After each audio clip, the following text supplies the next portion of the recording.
वैसे तो हरदोई का पौराणिक महत्व भी है, बहुत सारी ऐतिहासिक घटनाएं भी हैं। यहाँ बहुत सारे क्रांतिकारी साथी की कहानियां भी हैं। लेकिन इधर हम लोगों ने सोशल मीडिया पे एक नई चीज देखी और मुझसे रहा नहीं गया। वो तस्वीर, वो वीडियो हमने भी सोशल मीडिया पे डाला। वैसे तो अभी तक हम लोगों ने सांड डिवाइडर पे देखे थे, सड़कों में देखे थे, खेतों में देखे थे, लेकिन हरदोई के सांड भी कमाल के हैं। एक फ्लोर नहीं, 2 फ्लोर चढ़ करके तहसीलदार की पूरी ऊपर वाली छत पे खड़े थे। मैं उन पत्रकार साथियों का भी धन्यवाद देता हूं जो लाइव कवरेज के लिए वहां पहुंचे थे। मुझे जानकारी मिली कि हरदोई में दूसरे फ्लोर पे सांड चढ़ गया। एक तो समझदार सांड था तो वो सीढ़ी के माध्यम से उतर आया, लेकिन जो दूसरा उतरा नहीं उसके लिए हाइड्रा का इंतजाम किया गया, तब जाकर के वो सांड उतरा वहां से। कमाल है इस सरकार का। और इसलिए मैं इस बात को कह रहा हूं, बीजेपी वाले कहते हैं कि समाजवादियों को पता नहीं क्या हो गया कि ये सांड की बात बहुत करते हैं। मैंने एक बार विधानसभा में वो सूची दी सरकार को कि कितने लोगों की उत्तर प्रदेश में जान जा चुकी है केवल सांड और जानवरों से। और मैं ये दावा करता हूं पूरे देश में नहीं दुनिया में अगर जानवर के टकराने से और सांड के मारने से अगर कहीं सबसे ज्यादा जान जा रही है तो वो उत्तर प्रदेश है। कोई दिन ऐसा नहीं है जिस दिन हमें ये खबर उत्तर प्रदेश से न मिल रही हो कि एक सांड ने किसी की जान न ले ली हो। यहां अगर कोई प्रधान होगा, गांव स्तर पे राजनीति करता होगा तो जानता होगा कि सरकार की तरफ से पैसा आ रहा है, थोड़ा बहुत पैसा दे रहे हैं। बजट में तो कहते हैं 1000 करोड़ दे रहे हैं, लेकिन सच्चाई यह है जमीन पर पहुंचते पहुंचते वो 1000 करोड़ रुपए कहां चले जा रहे हैं किसी को नहीं पता। ये इतनी बड़ी समस्या हो गई है कि अब सरकार के भी हाथ में नहीं बचा है। अभी तो सांड नहीं खत्म कर पाए। ये सरकार के लोग हैं जो उत्तर प्रदेश को $1 ट्रिलियन इकोनॉमी और भारत को विश्वगुरु बनाना चाहते थे। और जो लोग जानते होंगे, विश्वगुरु बनाने वालों की सरकार चलते हुए देख रहे होंगे, तो बताओ आज डेंगू बीमारी से कितने लोग बीमार हैं। कोई गांव नहीं बचा जहां डेंगू बीमारी से लोग पीड़ित न हों। जिला अस्पताल दिखाइए या कोई मेडिकल कॉलेज दिखाइए, हर जगह डेंगू के मरीज बैठे हैं, एक बिस्तर पे 2-2 लेटे हैं। लेकिन इस सरकार के पास कोई इंतजाम नहीं। अगर सरकार मच्छर भी नहीं भगा पा रही है तो सोचो $1 ट्रिलियन इकोनॉमी कैसे बना पाएगी। जो लोग विश्वगुरु बनना चाहते हैं, कम से कम मच्छर से बचा लो हमारे उत्तर प्रदेश को, देश को, तब जाकर के विश्वगुरु बनोगे। अभी मैं राज्यपाल कश्यप जी का सुन रहा था भाषण। उन्होंने कहा कि मैं 20 फुट का गेट कूद करके चला गया।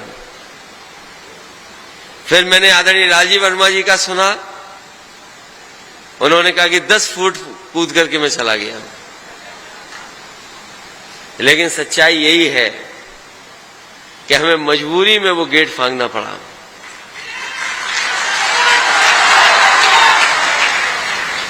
जो लोग समाजवादी इतिहास को पढ़े होंगे, जानते होंगे, जयप्रकाश जी ने कभी आह्वान किया था संपूर्ण क्रांति का, और संपूर्ण क्रांति का आह्वान कर करके पूरे देश को एक कर दिया था। सभी राजनीतिक दल एक हो गए थे और उस समय जो सरकार थी उसके खिलाफ खड़े हो गए और संपूर्ण क्रांति का नारा इतना जमीन पर पहुंचा कि उस समय की सरकार दिल्ली से हट गई।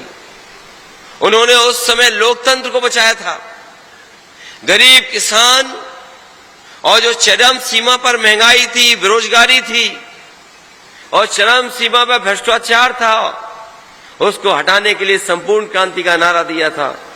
उन्हीं के नाम पर नेताजी ने कभी जेपी इंटरनेशनल बनाने का सपना देखा था और उस सपने को अगर किसी ने पूरा किया था तो हम समाजवादी लोगों ने न केवल जेपीएनआईसी इंटरनेशनल सेंटर बनाया था, बल्कि देश में मैं कह सकता हूं किसी नेता के जीवन पर इतना अच्छा म्यूजियम नहीं बना होगा जो समाजवादियों ने लखनऊ में म्यूजियम बनाया था।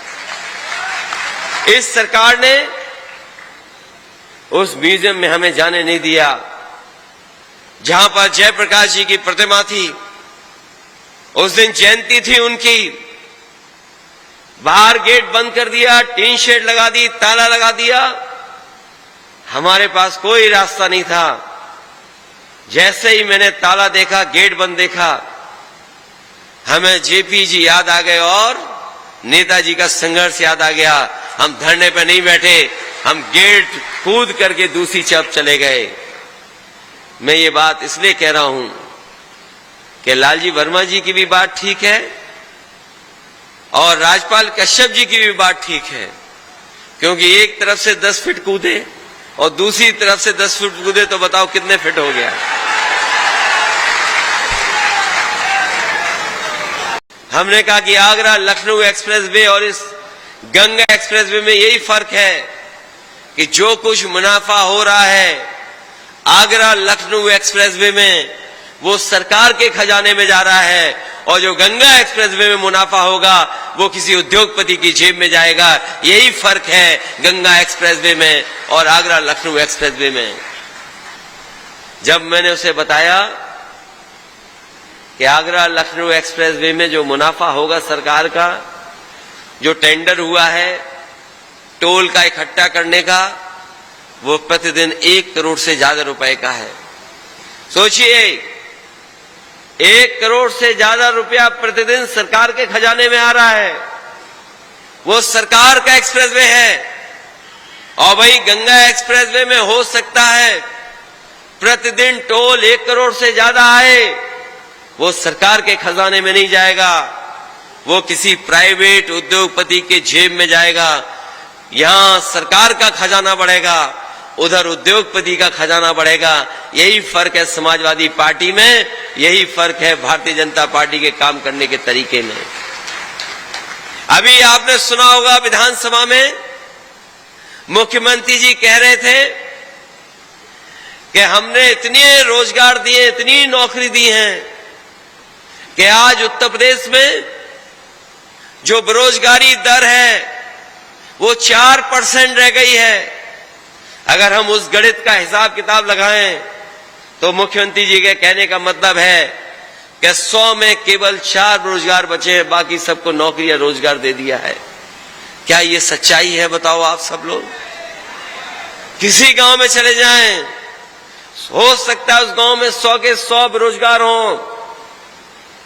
ये सरकार कह रही है कि 100 में 4 बेरोजगार हैं, लेकिन सच्चाई ये है किसी गांव में चले जाओगे आप तो 100 में 100 बेरोजगार होंगे।